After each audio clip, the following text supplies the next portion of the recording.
Hey Smile Tribe, welcome back to another video. So in this video today, I'm going to be doing a silk press on my client. This was actually a new client.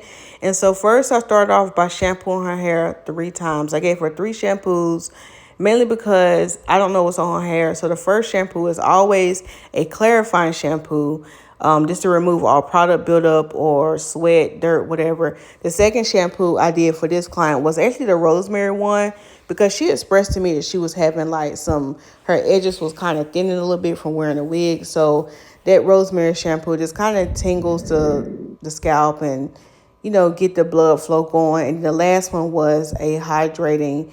I used a honey almond moisturizing shampoo. So right here, what I'm doing is, y'all didn't see me do this, but off camera, I did apply the honey almond leave-in conditioner, and I'm detangling and putting in a large chunky twist. And I set her up on the steamer for about 20 minutes. And I also rinse her hair out at the bowl with the twist still in. So that way I'm not doing extra work by detangling all over again. Right here, I'm applying the S3 spray, which is a heat protectant, and I'm applying it on before I do the blow dry. Now, I don't spray this again before I flat iron because it's too much heat protectant, okay? So right here, I am taking her twist and just doing it in like some Bantu knots. And doing the hair in Bantu knots, it kind of just help keep the hair moist while you're blow drying the other sections. Because one thing you don't want to do is blow dry like dry hair. Okay, you don't want to get too dry. You want to have you want it to be a little bit moist. You know what I'm saying? You want to have a little bit of moisture on it. You know what I'm saying? You can't be out here dry. So I'm going to be taking down her twist section by section. As you can see, I'm just dividing this section into another subsection. I said sections a lot right there. Okay. And I'm going to be blow drying. Okay. So that's what I'm going to be doing. And doing that detangling with the conditioner on it and rinsing the conditioner out with the twisted lint, it just made this process so much easier. Y'all see how long and pretty her hair is? I just be shocked when I get new clients and I can tell they've been relatively taking care of their hair. With this client, even though she was new, I can tell she took pretty good care of her hair. The only issues that we talked about again was her edges, and she said that's just from wearing wigs. And why is it y'all with this long pretty hair, y'all be slapping on wigs for what? But I get it, y'all be wanting a break. But she did say she was going to take a break from wearing the wigs, and I expressed that to her as well, to take a break between wearing the wigs and keep them edges moisturized, because she got, as y'all can see, she got some long pretty healthy hair for the most part. Now we did have to trim a bit of ends and she was okay with that, but yeah, see, it made the blow dryer process so much easier, being the fact that I detangled with that conditioner on it, and that's key. That is key. So right now, I can tell some of y'all was already flinching because I was right here by her neck. Some of y'all been traumatized by this flat iron. I know. It was the night before Easter, and your mama had that hot comb on that stove, or your grandma had that hot comb on that stove. I know it's traumatizing back there. But also, this also shows my level of trust too. When I get back here in that nape and my client's not flinching, I'm like, oh yeah, she trusts me. Because honey, you don't even know me. This is a new client. You don't know me, girl. You don't know me. You should have been flinching. But she had a level of trust.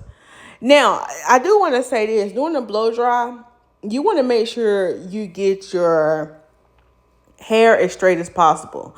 Because sometimes the reason why people get heat damage is because they rush through the blow dry process. Now, I know this video is kind of sped up, but some people rush through the blow dry process and it still look puffy, and you don't want that. You see how smooth and straight her hair already is before the flat iron even hit it? The flat iron is just pretty much just silking the hair out.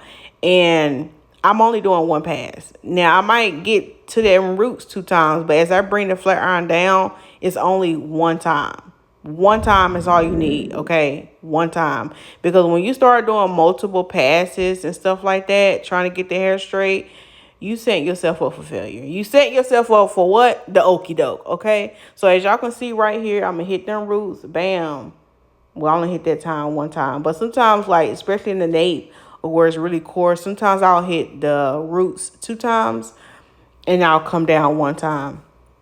And when I get ready to curl, as you can see, I'm not going to be using like extremely small sections. So when I'm flat ironing initially to get the hair straight, I'm using thin, small sections because I want to only be able to do one pass, okay?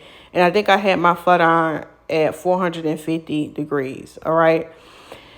But if you don't know what you're doing, don't be having your flat iron up that high. Don't have your flat iron up that high because more likely you don't know what you're doing, and yeah, you can cause damage, all right? So I'm finishing up flat ironing her hair, but when I go through, I'm actually going to trim her hair after this, but y'all will see when I go through and curl her hair. I know some people are like, ooh, she put more heat on her hair. She doing the multiple pads because she got to curl it. Calm down, scratch your booty and get glad. Don't get your panties out a bunch. When I actually go through and curl her hair, you'll see I'm actually using larger sections, okay?